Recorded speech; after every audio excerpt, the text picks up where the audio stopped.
السلام علیکم ویورز، یہ دلچسپ ویڈیو دیکھنا نہ بھولیے گا اور شیئر بھی کیجیے گا۔ اس ویڈیو میں ہم بات کریں گے کہ پاکستان میں ایک طوفان مچا ہوا ہے کہ ارطغرل اور حلیمہ کا کردار کون ادا کرے گا۔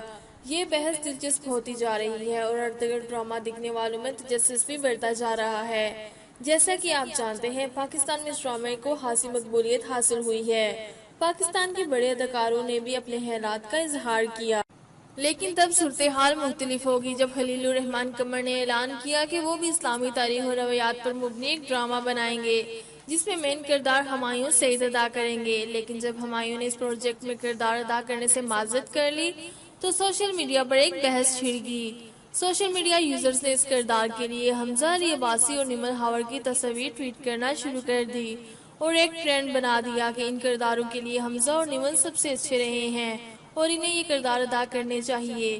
لیکن اب وقت ہی فیصلہ کرے گا، اگر کوئی ایسا ڈرامہ بنتا ہے تو اس کے کردار کون ادا کرے گا۔ مزید دلچسپ ویڈیو کے لیے چینل سبسکرائب کریں اور شیئر کریں۔ اپنا بہت خیال رکھیے گا۔ اللہ حافظ۔